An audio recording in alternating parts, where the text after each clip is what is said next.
السلام علیکم ورحمۃ اللہ وبرکاتہ، نحمده ونصلی علی رسولہ الکریم، اما بعد فاعوذ باللہ من الشیطان الرجیم، بسم اللہ الرحمن الرحیم، رب اشرح لی صدری ویسر لی امری واحلل عقدۃ من لسانی یفقہوا قولی۔ آیت 135 سے تفسیر۔ یا ایھا الذین آمنوا، اے لوگو جو ایمان لائے ہو، اہل ایمان سے خطاب ہے، اس لیے خطاب کی اہمیت واضح ہے۔ ایمان کو جگایا جا رہا ہے، ایمان کا ذکر کر کے پکارا جا رہا ہے۔ یا ایھا الذین آمنوا، کونوا، ہو جاؤ، قوامین، قائم رہنے والے۔ قوام کا لفظ قائم سے مبالغے کا صیغہ ہے، گویا خوب خوب قائم رہنے والے، بہت زیادہ قائم رہنے والے۔ اور پھر قوام کے بعد بے صلہ آیا ہے۔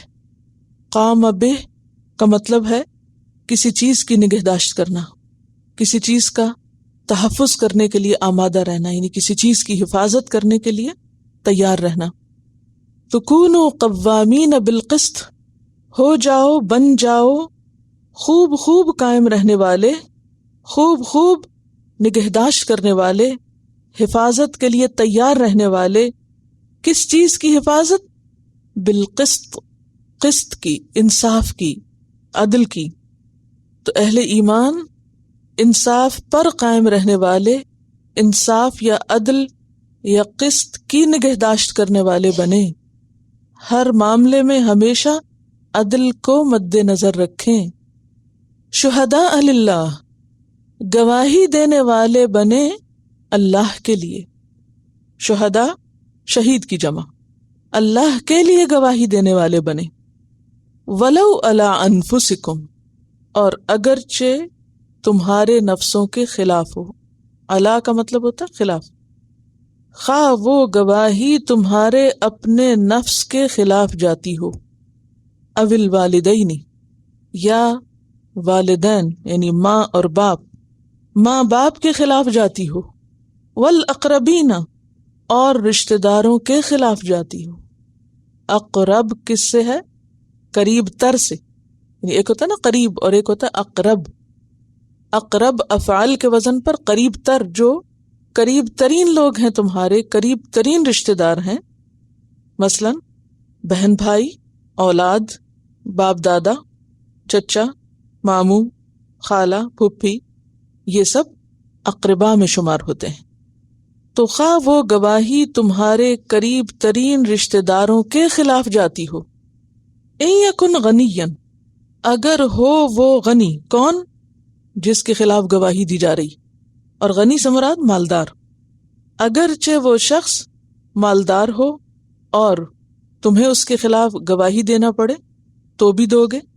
رعایت نہیں کرو گے کہ وہ بہت مالدار ہے لہٰذا مجھے اس کا خیال رکھنا ہے؟ او فقیرن، یا فقیر یعنی محتاج۔ اور مراد کون ہے محتاج سے؟ کہ جس کے پاس کچھ نہیں تو تم اس پہ ترس کھا کے اس کو فائدہ پہنچانے کے لیے اس کے خلاف بات نہ کرو۔ تو یہ دونوں چیزیں تمہیں سچ بولنے سے نہ روکیں، کسی کا مال اور کسی کا فقر۔ کیوں؟ اس لیے کہ فاللہ، پس اللہ، اولا، زیادہ قریب ہے۔ اولا کس سے ہے؟ واو لام بیاس، اور ولی کون ہوتا ہے؟ قریب ترین۔ تو زیادہ قریب ہے یعنی زیادہ خیر خواہ ہے، کس کا؟ بہما، ان دونوں کا۔ دونوں کون ہیں یہاں؟ مالدار بھی اور فقیر بھی۔ اللہ تم سے بڑھ کر، تم سے زیادہ ان کا خیر خواہ ہے، کیونکہ اس نے ان کو پیدا کیا۔ فلا، تو نہ، تتبعوا، تم پیروی کرو، اتباع کرو، کس کا؟ الہوا، خواہش نفس کا۔ خواہش نفس کی پیروی مت کرو، کس میں؟ عدل کو قائم کرنے میں، ورنہ عدل قائم نہ کر سکو گے، عدل سے کام نہ لے سکو گے۔ ان تعدلوا، کہ تم عدل سے کام نہ لو۔ ان تعدلوا اصل میں تھا اللہ تعدلوا، کہ تم عدل نہ کر سکو گے۔ اور عدل کا ایک معنی ہٹ جانا بھی ہوتا ہے نا، کہ تم پھر عدل سے ہٹ جاؤ گے، حقدار کو حق نہ دے سکو گے۔ وَإِن تَلْوُوا، اور اگر تم کجی کرو گے، تلوو کا لفظ جو ہے لام واو یہ سے ہے، پیچھے بھی آپ یلوون السنتہم پڑھ چکے ہیں، تو تلوو کا مطلب ہے بات کو اس کے صحیح رخ سے موڑ دینا، تحریف کرنا، بات کو کچھ سے کچھ بنا دینا، جھوٹ بولنا، یہ تمام چیزیں اس میں آتی۔ وَإِن تَلْوُوا، اور اگر تم بات کو موڑ دو گے، پھیر دو گے، او تعرضوا، تعرضوا کا لفظ کس سے ہے؟ عین رے ضاد سے، اعراض برتنا، بے رخی برتنا، پہلو تہی کرنا، منہ موڑنا، اعراض کرنا۔ اور اگر تم نے پہلو تہی کی، منہ موڑا، بے رخی اختیار کی، تو یاد رکھو کہ فَإِنَّ اللَّهَ، پس بے شک اللہ تعالی، کانا ہے، بما تعملون، ساتھ اس کے جو تم عمل کرتے، خبیرہ، بہت باخبر، تمہارے سارے اعمال سے اللہ خوب باخبر ہے۔ یہ آیت قرآن پاک کی اہم ترین آیات میں سے ہے، جس میں ہم سب کے لیے بہت بڑا سبق ہے۔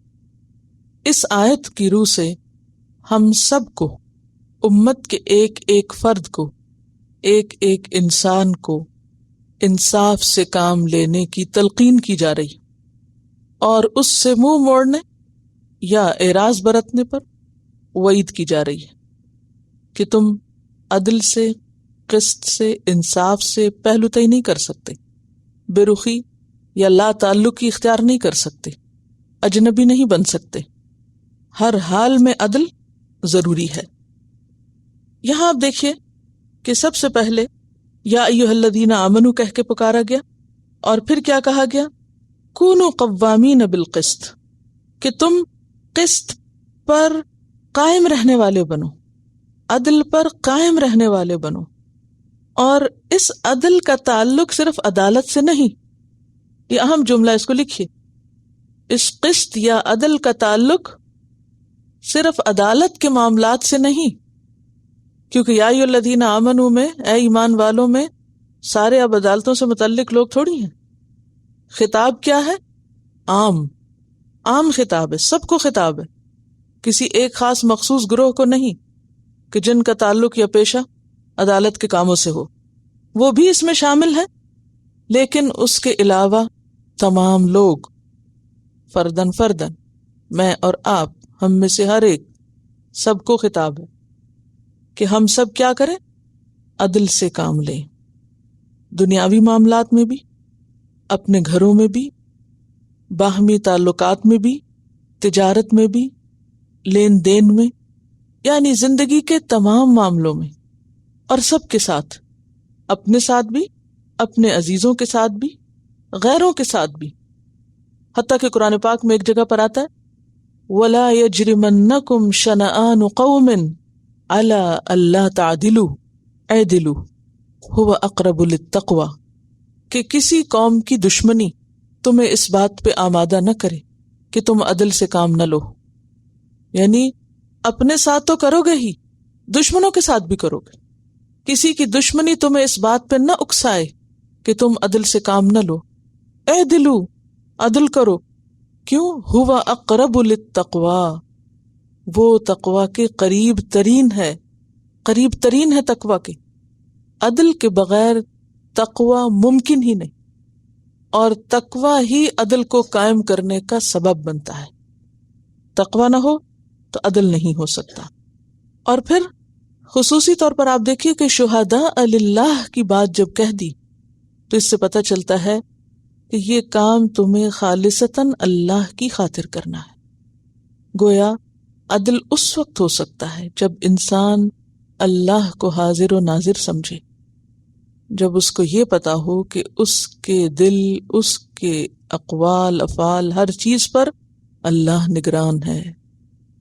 جیسا کہ آپ نے سورۃ النساء کے شروع میں پڑھا، ان اللہ کان علیکم رقیبا، بے شک اللہ تم پر نگرانی کر رہا ہے، وہ دیکھ رہا ہے، وہ باخبر ہے۔ اور پھر عام طور پر ہوتا کیا ہے کہ انسان اپنی ذات کے معاملے میں تو بہت عدل چاہتا ہے کہ اس کو اس کے سارے حقوق ملیں، لیکن جب حقوق دینے کی باری آتی ہے تو انسان اس پر کوئی نہ کوئی تعویل کر لیتا ہے، کسی دوسرے کا قصور بتا کر اپنی ذمہ داری سے فرار حاصل کرتا ہے کہ میں اس کے ساتھ انصاف اس لیے نہیں کر سکتا کہ وہ میرے ساتھ ایسا اور ایسا کرتا ہے۔ تو یہ عدل کے قیام کے خلاف ہے۔ اگر کوئی آپ کے ساتھ عدل نہیں کر رہا، جسٹ نہیں، تو آپ کو تب بھی حق نہیں کہ آپ جواب میں ظلم شروع کر دیں۔ اگر کوئی اپنا فرض نہیں پورا کرتا تو آپ کے پاس جواز نہیں کہ آپ بھی اپنا فرض چھوڑ کے بیٹھ جائیں۔ آپ کو اپنی ذمہ داری نبھانی، اپنا فرض پورا کرنا ہے۔ ظلم کرنے والا خود اپنے ظلم کے لیے اپنے رب کے پاس جواب دہ ہوگا۔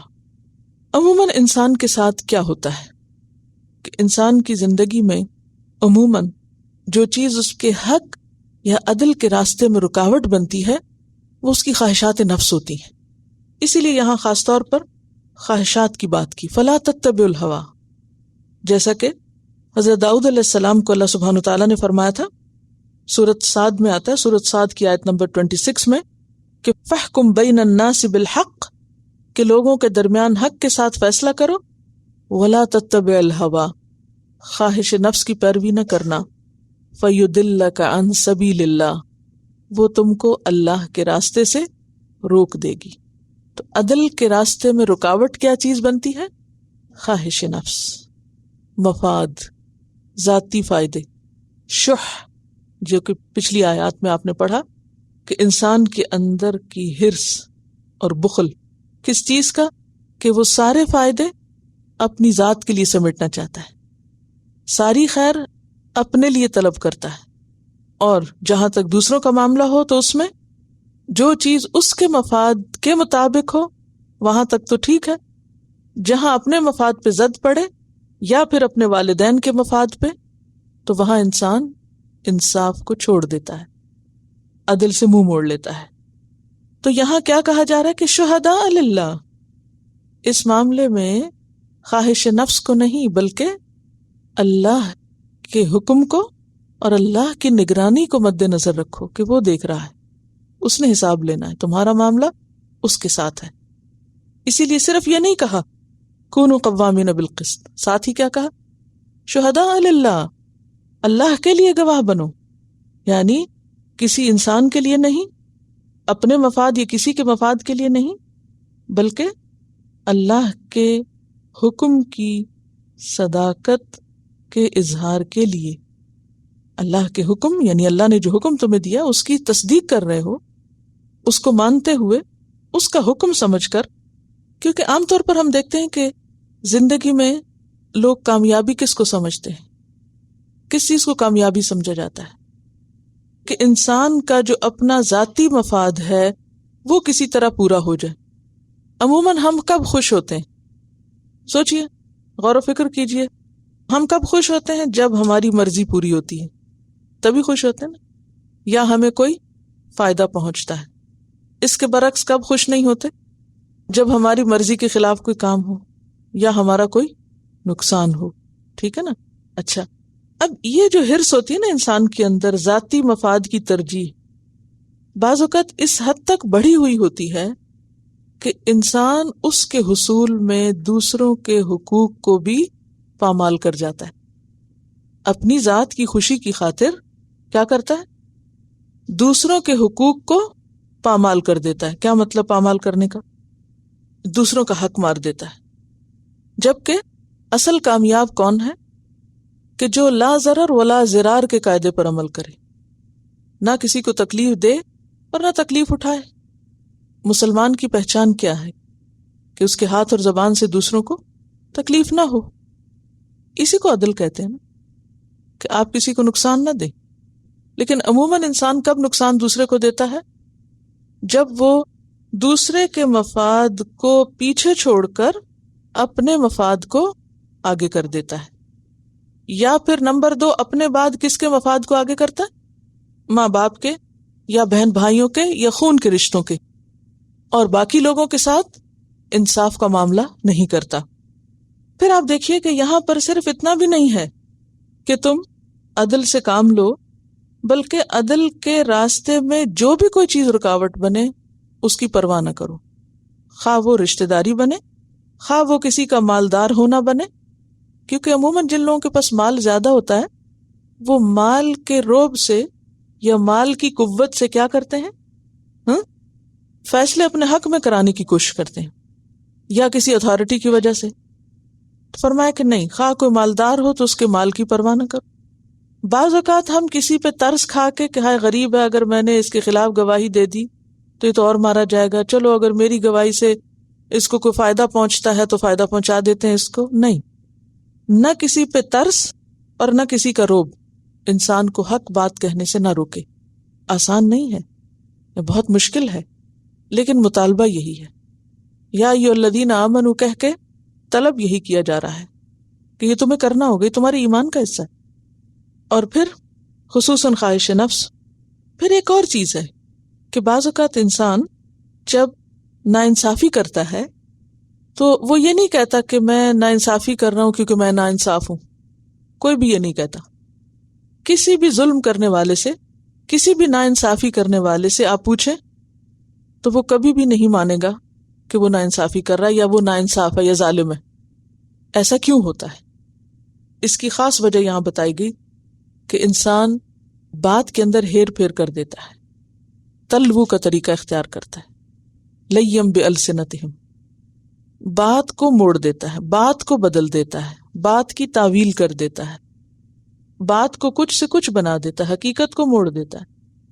اس تعویل سے اپنے آپ کو بھی سیٹسفائی کر لیتا ہے اور دوسروں کو بھی مطمئن کر لیتا ہے۔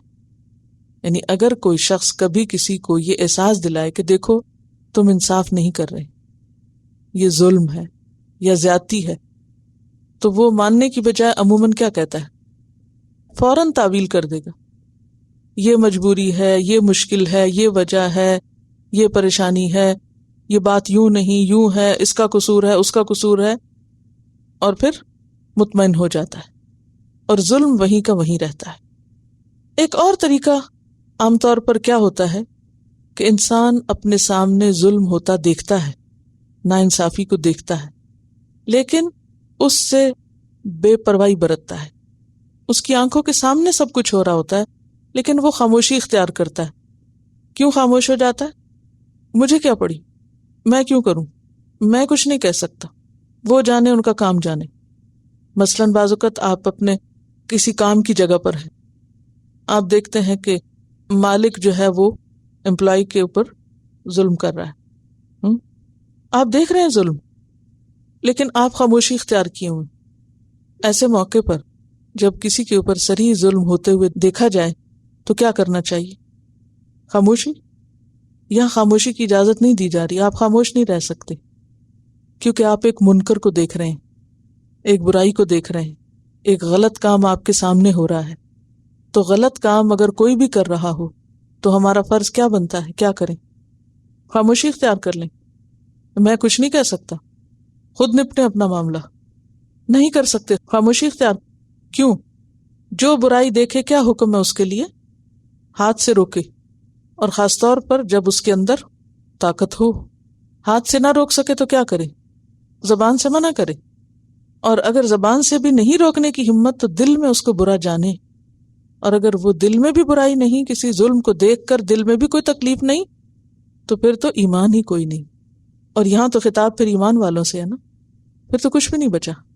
تو یہاں پر کیا کہا جا رہا ہے کہ اگر تم نے بات موڑی توڑی، ان تلوو او توردو، یا تم نے پہلو تہی اختیار کی، اجنبی بن گئے، یا تم نے خاموشی اختیار کر لی، لا تعلق ہو گئے معاملے سے، تو پھر کیا ہے؟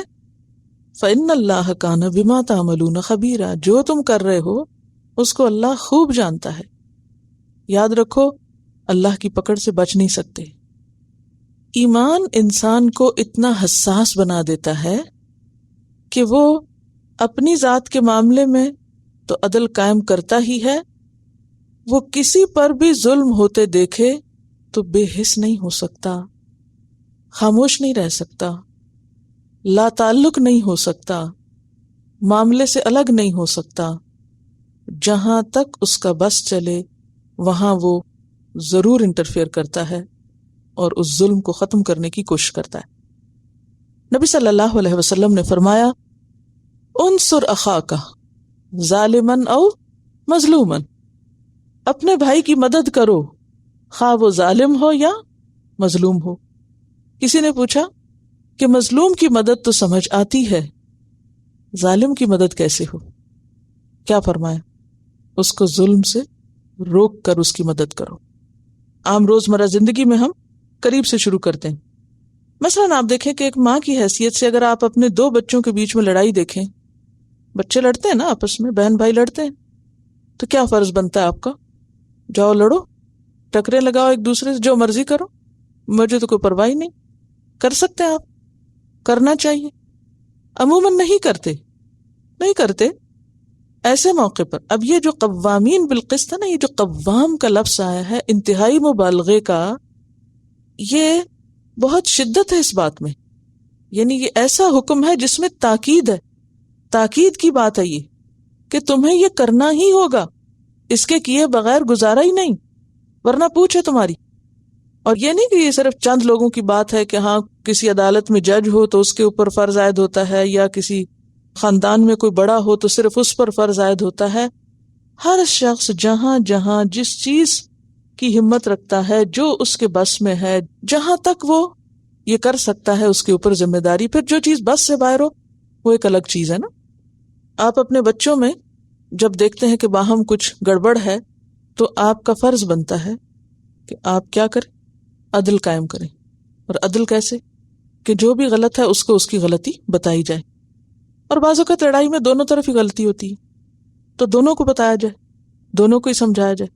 اگر آپ لا تعلق ہو جائیں گے معاملے سے تو کیا ہوگا؟ بڑھتی جائے گی نا۔ اب بعض اوقات آپ دیکھیں کہ جائیدادوں کے معاملے میں بہن بھائیوں کے جھگڑے کہاں تک پہنچ جاتے ہیں؟ عدالتوں تک۔ وہ گھر کے جھگڑے کہاں جا پہنچتے ہیں؟ عدالت میں جا پہنچتے ہیں۔ پھر اسی طرح آپ دیکھیں کہ صرف اولاد میں نہیں بلکہ بہن بھائیوں میں، کون سا خاندان ایسا ہے کہ جہاں بہن بھائیوں کی مشکلات نہ ہوں؟ اکثر لوگ یہ شکوہ کرتے نظر آتے ہیں کہ بہن بھائیوں میں اتفاق نہیں، اور ایک ملے گا تو وہ دوسرے کی زیادتی کا ذکر کرے گا، دوسرا ملے گا تو تیسرے کی زیادتی کا ذکر کرے گا۔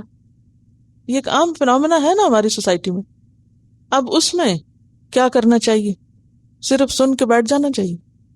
یا اگر ہمیں نظر آ رہا ہے کہ جو شکایت کر رہا ہے غلطی بھی اسی کی ہے، اور ہمیں سمجھ آ رہا ہے، اللہ ہمیں سمجھ دے رہا ہے، تو ہم صرف اس لیے کہ چونکہ ہمارا اس شخص سے کوئی مفاد وابستہ ہے، مثلاً یہ کہ وہ مالدار ہے اور ہماری مدد کرتا ہے، یا یہ کہ وہ کسی اور طرح ہمارے کام آتا ہے، تو اب ہم اس کے احسان کے بوجھ تلے دبے ہوئے ہیں، لہٰذا ہم حق بات اب کہہ ہی نہیں سکتے۔ ہم اب اس کو کیسے سمجھائیں؟ اگر ہم نے اس کو سمجھایا تو کیا ہوگا؟ وہ ناراض ہو جائے گا، اور ناراض ہوگا تو پھر کیا ہوگا؟ یہ جو اس سے فائدہ مجھے پہنچ رہا ہے وہ نہیں پہنچے گا، لہٰذا ہم چپ ہو جاتے ہیں۔ اب ایسی خاموشی کی یہاں اجازت نہیں دی جا رہی، اعراض نہیں برت سکتے۔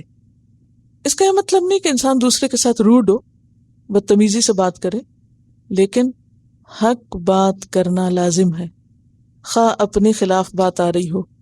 اور اپنے خلاف بات میں حق کے اوپر رہنا کیا ہے؟ مشکل ہے تو جنت آسان ہے حاصل کرنا۔ ہماری خواہش تو بہت بڑی ہے، لیکن اس کے لیے قیمت ہم کچھ بھی دینے کو تیار نہیں۔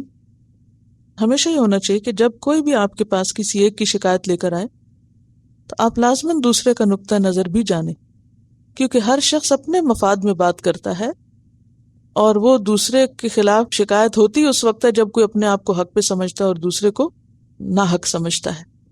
تو اسے بتایا جائے کہ یا تو تم مجھ سے شکایت نہ کرو، اور اگر تم مجھ سے شکایت کر رہے ہو تو اس لیے کہ میں تمہارا مسئلہ حل کروں، تو پھر اس کا طریقہ یہی ہے کہ مجھے دوسرے سے بھی رجوع کرنا پڑے گا، کیونکہ کوئی بھی شخص صرف ون سائیڈڈ بات سن کر اگر اپنا اوپینین بناتا ہے تو وہ کیا کرتا ہے؟ غلط کرتا ہے، ٹھیک ہے نا؟ اور اگر وہ آپ سے فیصلہ نہیں چاہ رہا یا کچھ بھی، لیکن ویسے ہی اپنا بوجھ ہلکا کر رہا ہے، تو ایسی صورت میں بھی فرض بنتا ہے کہ آپ اس کی بھلائی میں اس کی خیرخواہی کریں۔ بعض اوقات یہ ہوتا ہے نا کہ کچھ رشتے میں بہت پیارے ہوتے ہیں، اس میں والدین ہیں، کیونکہ آگے اللہ تعالیٰ نے فوراً والدین کا ذکر کیا، والدین ہیں۔ ہم سمجھتے ہیں کہ اگر ہم نے والدین کے خلاف بات کر دی تو یہ ان کے ادب کے خلاف ہو جائے گی، یہی چیز مانی ہوتی ہے نا۔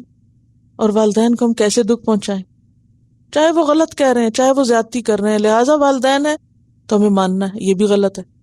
والدین کی اطاعت کا حکم کس نے دیا؟ اللہ نے دیا، لہٰذا والدین کے خلاف جانے کا حکم بھی کون دے رہا ہے؟ ہاں، بات عدل کی ہو، انصاف سے ہٹی ہوئی پھر نہ ہو، ٹھیک ہے نا۔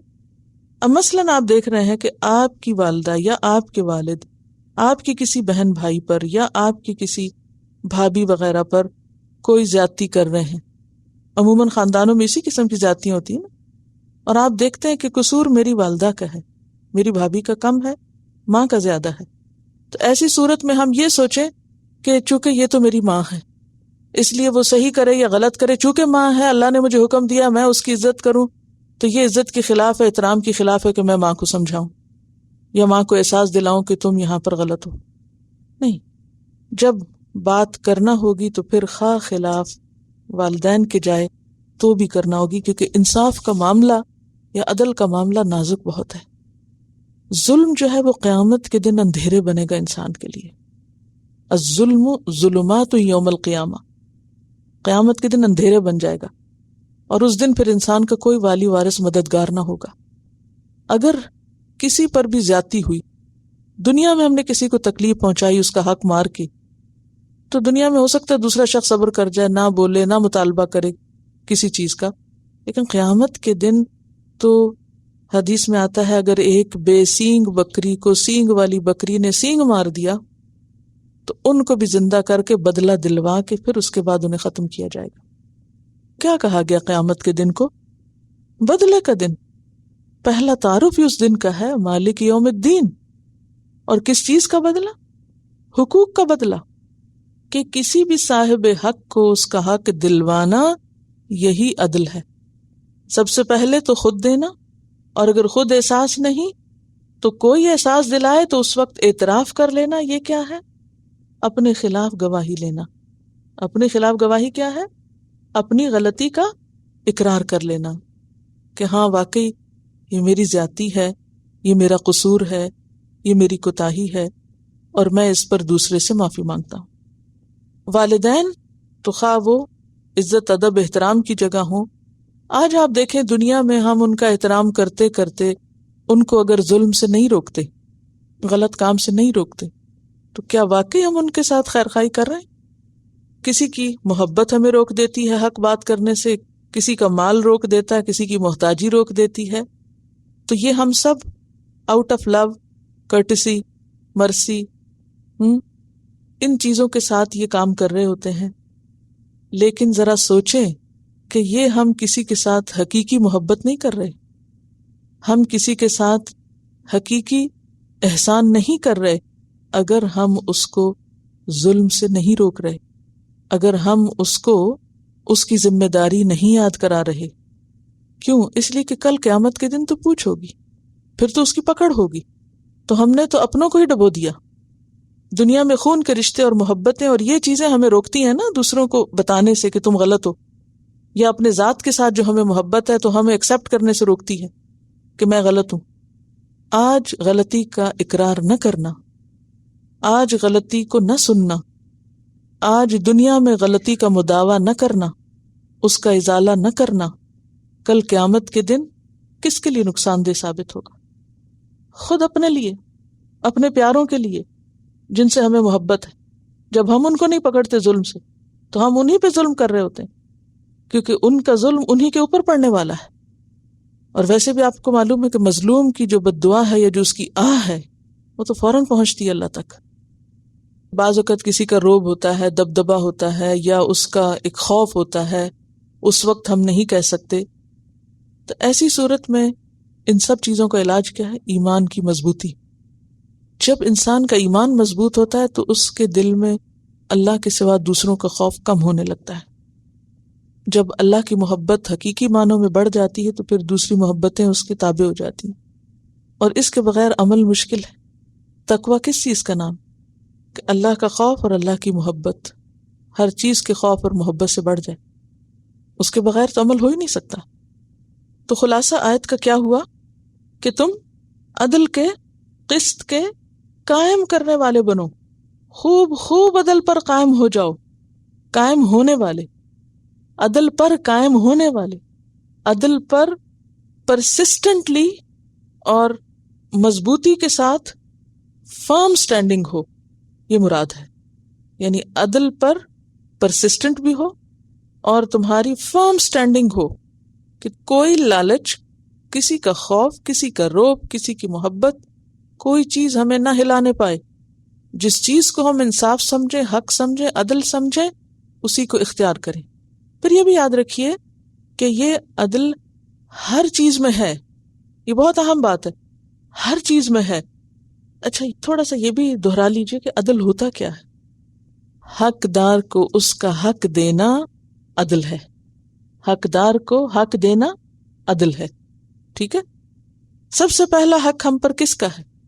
اللہ کا. ٹھیک ہے. تو اللہ کا حق دینا کیا ہے؟ اس کو ایک ماننا، پھر اس کی عبادت کرنا، کیونکہ اس نے ہمیں بنایا اپنی عبادت کے لیے تھا. تو اسی لیے شرک کو کیا کہا گیا؟ ظلم عظیم. یہ پڑھ چکے ہیں نا اسی صورت میں ہی. شرک کو ظلم کہا گیا، ظلم عظیم کہا گیا. کیوں ظلم کہا گیا شرک کو؟ کیونکہ وہ اللہ کے حق کی خلاف ورزی ہے.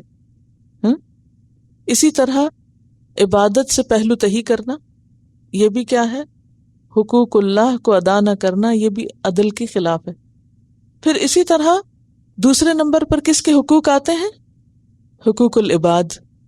حقوق العباد میں سب سے پہلا حق والدین کا ہے، اور اس کے بعد پھر باقی قریب ترین رشتہ دار جیسے بہن بھائی ہیں، بیوی ہے، بچے ہیں، یہ تمام. اس میں عدل کیا ہے؟ خاندانی رشتوں میں اقربا کے حقوق میں عدل کیا ہوتا ہے؟ ہر ایک کو اس کا حق دیا جائے. کس طرح؟ دوسرے کے حق کو مار کے. یہ بھی عدل کے خلاف ہے. بعض اوقات ہم ایک کا حق دینے لگتے ہیں تو اسی کی طرف جھک جاتے ہیں اور دوسرے کو لٹکتا ہوا چھوڑ دیتے ہیں، اس کی پرواہ بھی نہیں کرتے، اس کو پوچھتے بھی نہیں ہیں. یہ بھی ظلم ہے. پھر اسی طرح بہن بھائیوں کے بیچ میں عدل کیا ہے؟ اولاد کے بیچ میں کیا عدل ہے؟ جیسے نبی صلی اللہ علیہ وسلم نے فرمایا اپنی اولاد کے معاملے میں کیا کرو؟ عدل کرو. جیسے کوئی گفٹ دے رہے ہو مثلا، یا کوئی بھی چیز جو دے رہے ہو، چاہے وہ مادی ہے چاہے وہ مانوی ہے. حتیٰ کہ بعض سلف صالحین سے یہ بات بھی پتہ چلتی ہے کہ وہ اتنا اپنی اولاد کے درمیان عدل کرتے تھے کہ اگر ایک بچے کو کس کیا تو دوسرے کو بھی کرتے تھے. اب بظاہر دیکھنے میں ایک معمولی سی چیز ہے، لیکن کیوں؟ اگر ایک بچے کو کس کیا تو دوسرے کو بھی کرتے. عام طور پر جب ماں باپ اگر ایک بچے کو اٹھا کے گود میں رکھتے ہیں، یا ایک کو بہت اہمیت دیتے ہیں یا ایک کو بہت پیار کرتے ہیں، تو اس کا نتیجہ کیا ہوتا ہے؟ دوسرے جیلس ہو جاتے ہیں، دوسرے ماں باپ سے دور ہونے لگتے ہیں، یا بدگمانی کا شکار ہو جاتے ہیں، یا ان کے اندر انفیریورٹی کمپلیکس ہو جاتے ہیں، احساس کمتری ہو جاتے ہیں کہ ہمارے ماں باپ نے تو ہمیں پوچھا ہی نہیں. اور یہ بچپن کے غم جو ہیں پھر وہ شخصیت کا ایک حصہ بن جاتے ہیں. ایسے لوگ پھر بڑے ہو کر غلط طریقوں سے اٹینشن سیکر بن جاتے ہیں، مصنوعی ہتھ کنڈوں سے دوسروں کی اٹینشن لیتے ہیں، یا بالکل ہی ڈپریشن کا شکار ہو جاتے ہیں جن کو ماں باپ سے عدل نہ ملا ہو. تو گویا مال کی تقسیم میں بھی اولاد کے ساتھ عدل، اور پیار محبت میں بھی. دل کی کیفیت ایک الگ چیز ہے. بعض اوقات ہوتا ہے نا، چھوٹے بچے جو ہوتے ہیں وہ زیادہ اچھے لگتے ہیں کیونکہ چھوٹا ہوتا ہے بچہ اور وہ توجہ زیادہ لیتے ہیں. تو آپ نے دیکھا ہوگا بعض اوقات ایک بچہ ہوتا ہے نا تو دوسرا پیدا ہو جاتا ہے. اب ماں کی توجہ عام طور پر کیا ہوتی ہے؟ چھوٹے کی طرف زیادہ ہو جاتی. یہاں بھی عدل سے کام لینا چاہیے. میری جو بڑی بیٹی ہے اس کا دوسرا بچہ ہوا تو میں نے اس کو خاص ایک نصیحت کی. میں نے کہا کہ تم نے چھوٹے کو یہ کہہ کے نہیں پکارنا میرا بچہ، دوسرے کو کہنا تمہارا بھائی، کہ اس کو یہ احساس نہ ہو کہ ماں میری نہیں رہی، ماں اس کی ہو گئی ہے اور وہ اس کو اٹھا رہی ہے میرا بچہ کہہ کے. میں نے کہا منہ سے لفظ نہیں بولنا کیونکہ وہ انسیکیور ہو جائے گا، اور یہاں سے پھر بھائیوں کے درمیان جیلسیز اور وہ چیزیں مائیں ڈیولپ کر دیتی ہیں انکانشیسلی. تو اس میں اگر بچپن سے ہی ایک دوسرے کا احترام اور ایک دوسرے کے لیے کیئر سکھائی جائے، اور اپنے الفاظ پر بھی ہم غور کریں کہ ہم جب ایک کو خطاب کرتے ہیں تو کس لفظ کے ساتھ اور دوسرے کو کس لفظ کے ساتھ، ایک کو پکارتے ہیں تو کس انداز کے ساتھ، دوسرے کو پکارتے ہیں تو کس انداز کے ساتھ. حتیٰ کہ جج کے لیے یہ کہا گیا کہ جب عدالت میں چاہے مجرم ہو، چاہے مدعی ہو، چاہے گواہ ہو یا جو بھی ہو، جب تک فیصلہ نہ ہو، دلائل پورے نہ ہو جائیں، تو جب وہ پکارے تو ہر ایک کو ایک لہجے سے پکارے، خواہ اس کو ذاتی طور پہ پتہ بھی ہو کہ یہ مجرم ہے، لیکن جب تک مجرم کا جرم ثابت نہیں ہو جاتا تو آواز میں بھی فرق نہیں آنا چاہیے، لہجے میں بھی فرق نہیں آنا چاہیے، انصاف کے خلاف ہوگا۔ یعنی یہاں تک اسلام جو ہے وہ عدل کا پرچار کرتا ہے اور عدل کو قائم کرنا چاہتا ہے، کیونکہ اس پر زندگی کا حسن ہے۔ جہاں عدل نہیں رہتا وہاں خوشیاں ختم ہو جاتی ہیں، زندگی کا حسن ختم ہو جاتا ہے۔ تو اس سے آپ دیکھیں کہ کتنا محتاط زندگی بسر کرنے کی ضرورت ہے۔ اور یہاں پر سارے اہل ایمان کو کہا گیا سب ہو جاؤ قوامین، اور قوام کے پیچھے بھی آپ پڑھ چکے نا، سورت میں دوسری دفعہ ہے بالقسط شہداء للہ، یہ سب تمہیں صرف اللہ کی خاطر کرنا ہے۔ اب آپ دیکھیں یہ سورت العدل اس کو آپ کہہ سکتے ہیں، سورت النساء، جس میں یتیموں کے حقوق کا کتنا ذکر کیا گیا، وہ سب بھی کس سے متعلق ہے؟ عدل سے متعلق۔ پھر بیویوں کے درمیان اگر ایک سے زیادہ بیوی ہے کسی کی تو اس کو عدل کا سخت حکم دیا گیا۔ پھر اس کے بعد وراثت کا جو حکم ہے اس میں آپ دیکھیے کہ کس قدر عدل، ساری کیلکولیشن اللہ تعالیٰ نے خود کر کے بتا دی کس کا کتنا حصہ ہے۔ اور پھر جنرلی عدل کی بات کرتے ہوئے اختتام پر پھر ایک شدید تاکیدی حکم کہ عدل سے کام لینا ورنہ سخت پکڑ ہوگی۔ ان ساری چیزوں کا علاج صرف خوف خدا ہے۔ جب انسان کے اندر اللہ کا ڈر پیدا ہو جاتا ہے نا تو پھر وہ تعصب سے بھی اوپر اٹھ جاتا ہے، ظلم زیادتی ان سب چیزوں سے، کیونکہ وہ کر اللہ کے لیے رہا ہوتا ہے نا، وہ کسی مفاد کے لیے نہیں کر رہا ہوتا۔ اصل میں اس میں ڈیٹیل بہت انشاءاللہ آگے ایک اور جگہ پر آئے گا، ان اللہ یأمر بالعدل والاحسان وایتاء ذی القربى، وہاں پر انشاءاللہ اس موضوع کو پھر دہرا لیں گے۔ کئی دفعہ قرآن پاک میں عدل کی بات آتی ہے، چونکہ یہ سورۃ النساء تھی اور پھر خاص طور پر ساری سورت کا مرکزی مضمون جو ہے وہ عدل ہے، تو یہاں پر مزید تاکید کی گئی۔ آخری چیز جو یہاں پر مینشن کرنا چاہوں گی وہ ہے ماحول کے ساتھ عدل، اللہ کے ساتھ، بندوں کے ساتھ، اور بندوں میں چاہے کوئی رشتہ دار ہو یا غیر ہو، مسلمان ہو یا کافر ہو، کوئی بھی ہو، اور پھر انوائرمنٹ کے ساتھ، ماحول کے ساتھ۔ وہ کیسے؟ ماحول کے ساتھ ظلم کیا ہے؟ پولوشن، ویسٹ، اور جانوروں کے ساتھ ظلم نہ ہو، یعنی انسانوں کے بعد جو اگلا درجہ وہ جانوروں کا ہے۔ آپ کو معلوم ہے نبی صلی اللہ علیہ وسلم نے جانور کو ذبح کرتے ہوئے کیا حکم دیا؟ چھری تیز کرو، فَلْيُرِحْ ذَبِيحَتَهُ، چاہیے کہ وہ اپنے ذبیحہ کو راحت پہنچائے، ایسی چھری استعمال نہ کرو کہ جانور کو تکلیف پہنچے۔ اور یہ ایک طویل باب ہے، الگ چیپٹر ہے کہ جانوروں کے ساتھ کس کس طرح رحم سکھایا گیا۔ پھر اسی طرح باقی ماحول کے ساتھ، کیوں؟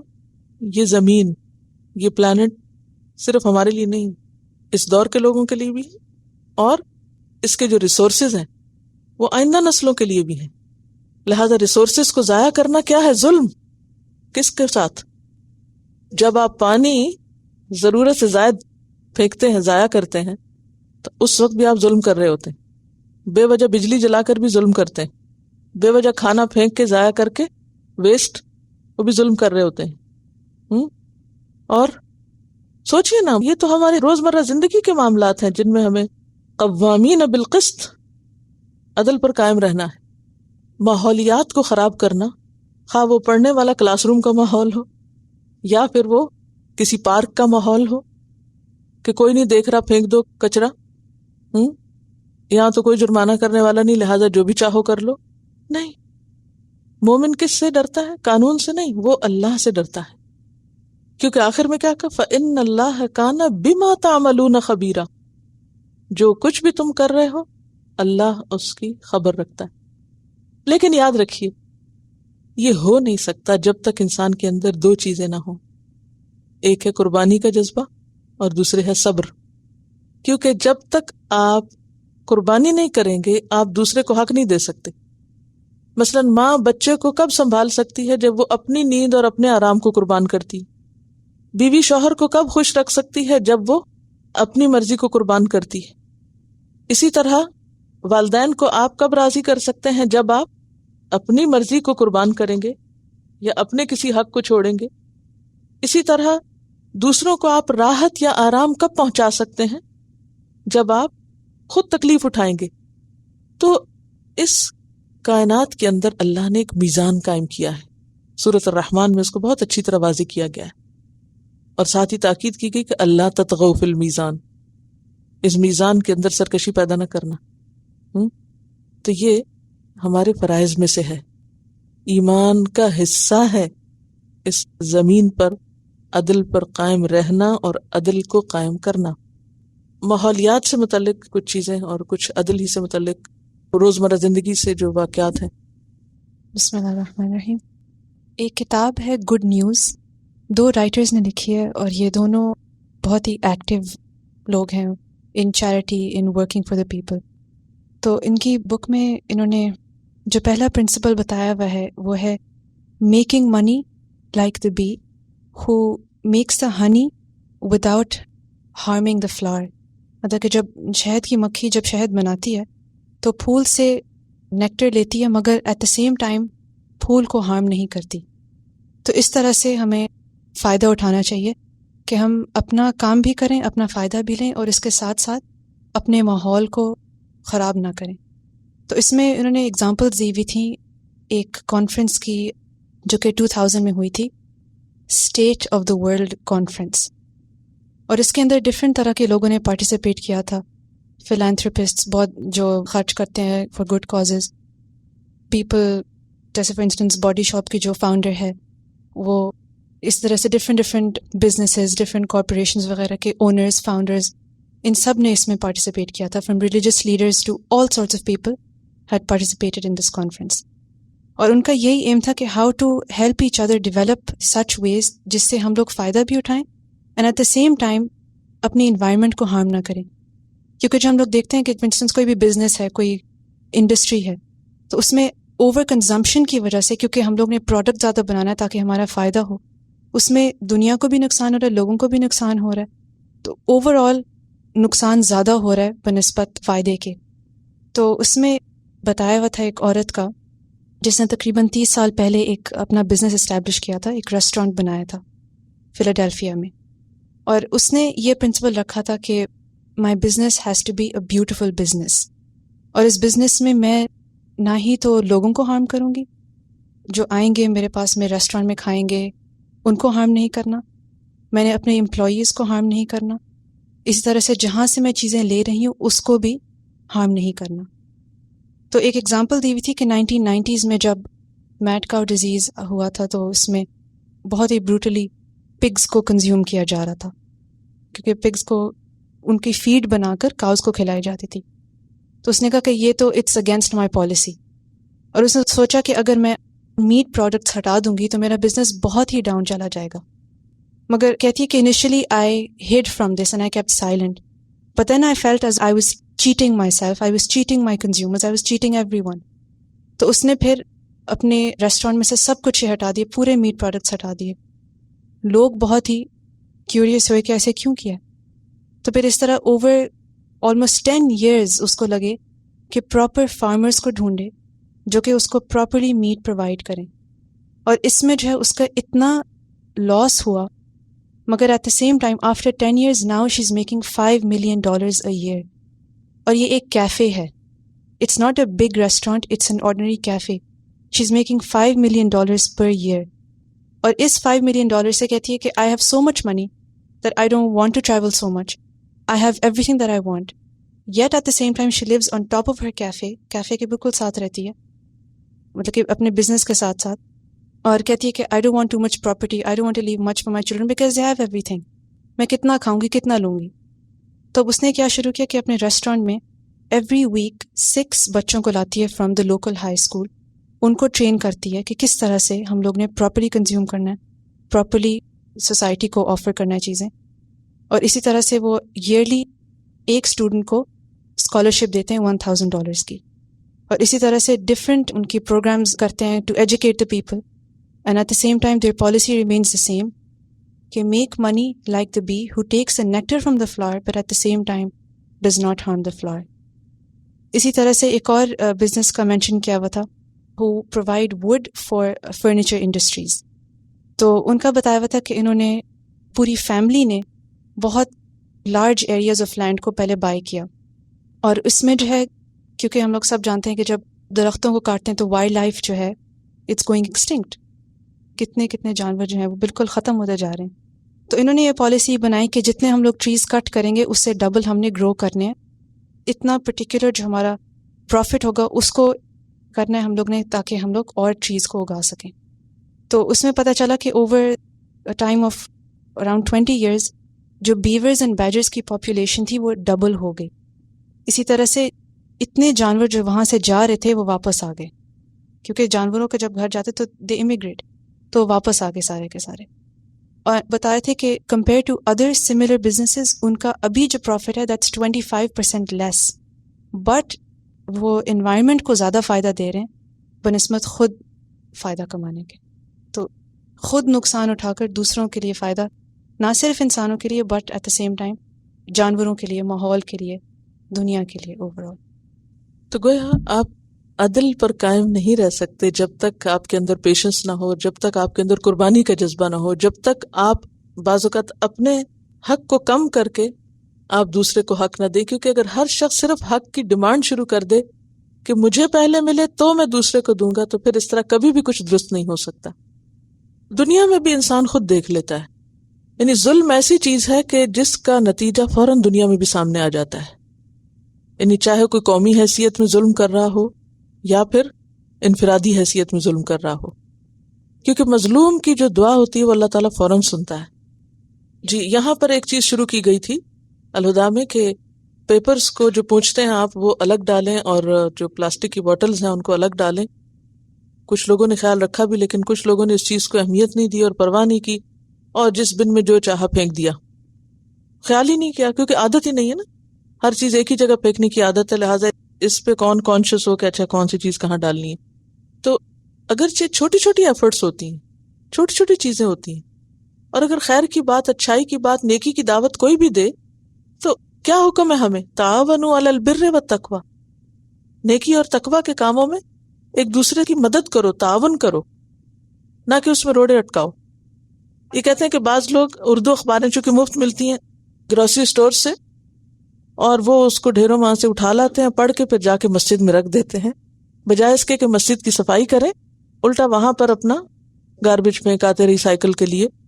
یہ سوچتے ہوں گے کہ شاید اس میں بھی کوئی اللہ کا نام ہوگا تو مسجد والے ہی ذمہ دار ہیں، اللہ کے نام کے ہماری تو کوئی ذمہ داری نہیں. تو بہرحال یہ کہتے ہیں کہ یہ مسجد میں جو کچھ چھوڑ جاتے ہیں ان کے ہسبینڈ گھر پہ لا کے وہ سارا پھر اس کو ری سائیکل کرتے ہیں اور الگ کرتے ہیں. تو میرے خیال ہے کہ ہم سب کو نیکیوں کی ضرورت ہے، صرف چند لوگوں کو نہیں. لہذا ہم سب کو محتاط اور ہوشیار اور ہوش مند زندگی بسر کرنے کی ضرورت ہے.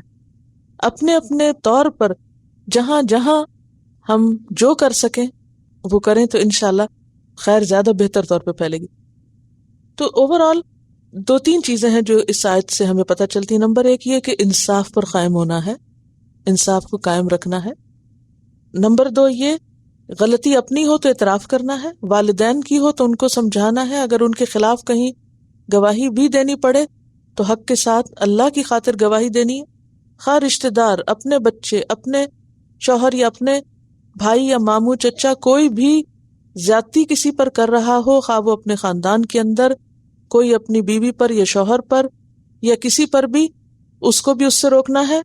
پھر کسی مالدار کا مال اور کسی غریب کی غربت انصاف کے راستے میں رکاوٹ نہ بنے، ہماری خواہشات نفس راستے میں رکاوٹ نہ ہو، تعویلوں سے کام نہیں لینا، ظلم ہوتے دیکھ کر لا تعلق نہیں ہونا، ظلم دیکھ کر، کسی کے ساتھ بھی زیادتی دیکھ کر لا تعلق نہیں ہونا کہ میں کچھ نہیں کر سکتا، مجھے نہیں پتا، یہ نہیں کرنا. اور ہم جو کچھ بھی کریں گے چھوٹی ایفرٹ یا بڑی وہ اللہ کی نظر میں ہے. وآخر دعوانا ان الحمد للہ رب العالمین. سبحانک اللہم وبحمدک نشہد ان لا الہ الا انت نستغفرک ونتوب الیک. السلام علیکم ورحمۃ اللہ وبرکاتہ.